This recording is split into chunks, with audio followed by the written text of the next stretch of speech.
মায়া জগৎ দিব্য শক্তি বাই কালাচাঁদ ঠাকুর এই ইউটিউব চ্যানেলে আপনাদেরকে সুস্বাগতম।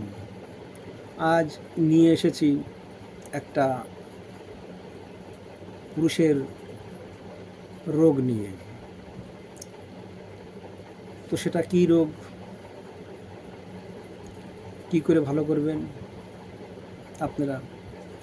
আপনারা কবিরাজি করছেন, ডাক্তারি করছেন, সেটা হচ্ছে পুরুষের অন্ডকোষ, পুরুষের হোলের বিচি, অন্ডকোষের বিচি বা অন্ডকোষ বড় হয়ে যাচ্ছে। ছোট থাকে সে জিনিসটা বড় হয়ে যাচ্ছে, জল ধরেছে, ফুলে যাচ্ছে, টাটানি বিষানি শুরু হয়েছে। কি করে ভালো করবেন?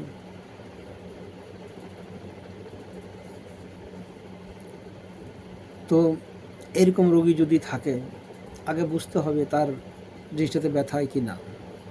কেউ ব্যথা করে, কেউ অমাবস্যা পূর্ণিমা একাদশীতে টাটায় বিষায় ব্যথা করে জিনিসটা। তো ব্যথা করলে পরে কোনো সময় কেউর আছে প্রচণ্ড ব্যথা করে, হোল ফুলে যায়, অন্ডকোষটা ফুলে যায়, যন্ত্রণা করে, সঙ্গে সঙ্গে ডাক্তারের ওষুধ না খালি পরে সেটা ভালো হয় না, এরকমও আছে। তো এইসব রুগী যাদের অন্ডকোষ বড় হয়ে যাচ্ছে তাদের কি করে ভালো করা যায়, কি পদ্ধতি আছে তো জানেন। তাহলে প্রথমে সে রুগীটার দেখতে হবে যে অন্ডকোষ ফুলে গেছে, বুঝে না কতদিন কর আছে কি না আছে, চোট লেগেছিল কি না, কোথায় আঘাত লেগে অন্ডকোষটা ফোলা ধরেছে, সে জিনিসটা বুঝতে হবে। তারপরে একরকম একটা গাছ আছে, সে গাছটা তুলতে হবে। সেই গাছটা তুলে এতটা শিকড়, একটা শিকড় নিতে হবে। সরষার তেলের সঙ্গে গাছ প্রথম নীল সুতা দিয়ে গাছটাকে বাঁধতে হবে, শিকড় শুধু ছোট্ট একটা শিকড় বাঁধতে হবে। তারপরে ওই নীল সুতাটা বড় করে রাখতে ঝুলাই দিতে হবে, মানে গাছটা ঝুলবে এরকম, তারপরে গাছটা ঝুলবে যাতে মাজার সুতার সঙ্গে বেঁধে দিতে হবে, মাজায় যে সুতা আছে সেটার সঙ্গে বেঁধে দিতে হবে। আর সেই গাছটা যাতে সেই অন্ডকোষের উপরে যায় লাগে, যেখানে ফুলে গিয়েছে বা বড় হচ্ছে অন্ডকোষটা, সেই জায়গাটা যাতে লেগে থাকে, সেই জায়গাটা লেগে থাকে। তাহলে দেখবেন কিছুদিন পরে ওই গাছটা তো ওরকমই থাকবে, ঝুলবে, আর ওই জায়গাটা লাগবে, ওই হলের সঙ্গে ওই ঘর্ষণ হবে। তারপরে দেখবা যে কিছুদিন পরে নাই, গায়ে ফোলা ব্যথা বিষ কিছুই নাই। আর একটা পদ্ধতি হচ্ছিল মন্ত্রের দ্বারাই জিনিসটা টাকা নিতে পারবে না, টাকা খেতে পারবে না। মন্ত্রের দ্বারাই একটা পেপারকে গোল করতে হবে, গোল করে পাইপ রোল পাইপ বানাতে হবে। আর ওনাকে বলবেন গামছাকে পল্ল করে 7 পল্ল করবেন, গামছাকে নিয়ে লিঙ্গটাকে এরকমভাবে সরিয়ে নিতে হবে, আর উপরের দিকে ধরে নিতে হবে। আর অন্ডকোষটা এখান থেকে ঝুলবে, ঠিক আছে? সেই অন্ডকোষটাকে আর ওই পাইপটা এরকম লাগিয়ে সকালবেলা বাসি মুখে সেই অন্ডকোষটাকে ঝেড়ে দিতে হবে, ওই ফু দিতে হবে এরকমভাবে, অন্ডকোষের পর এরকম ধরে ওই পাইপ দিয়ে ফু দিতে হবে, ওই যাতে ওই ফুটা যায় লাগে। এরকম 7 বার সকালবেলা ঝেড়ে দিতে হবে।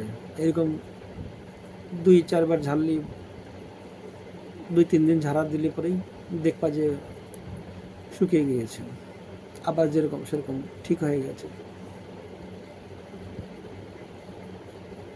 এই একটা পদ্ধতি, টাকা খেতে পারবো না এটাতে। আবার কিছু ওষুধ আছে,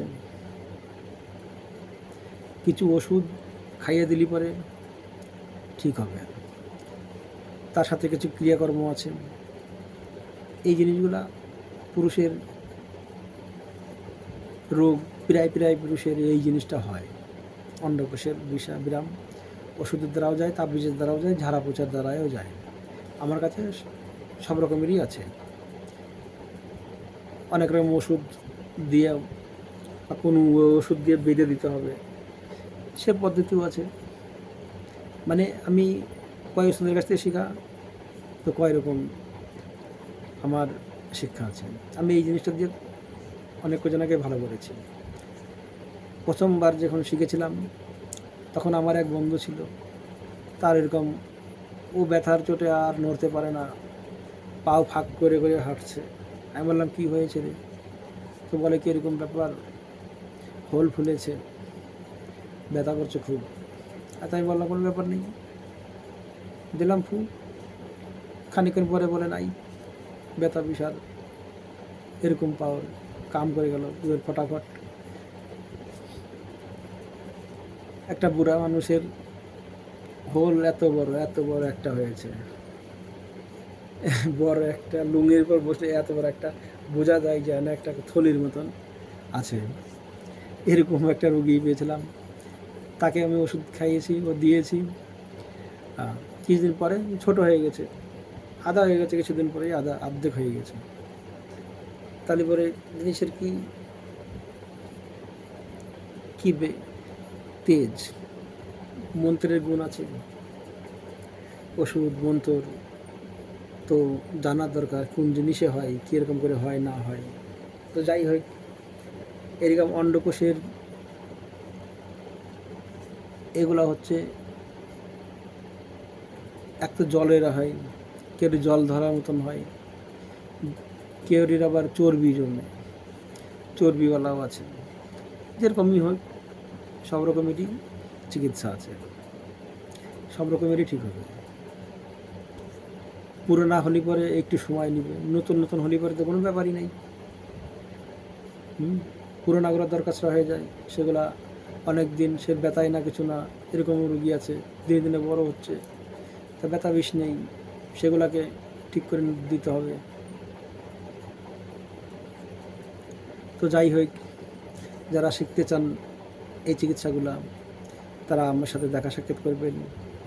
ভিডিওটা ভালো লাগলে পরে কমেন্ট করবেন, শেয়ার করবেন, সাবস্ক্রাইব করবেন, বেল আইকন দাবাবেন, যাতে যা ভিডিও তৈরি করি আপনাদের কাছে নোটিফিকেশন চলে যায়। তো বাবা কালাচাঁদের নাম নিয়ে ভিডিওটাকে এত দূর পর্যন্তই রাখলাম।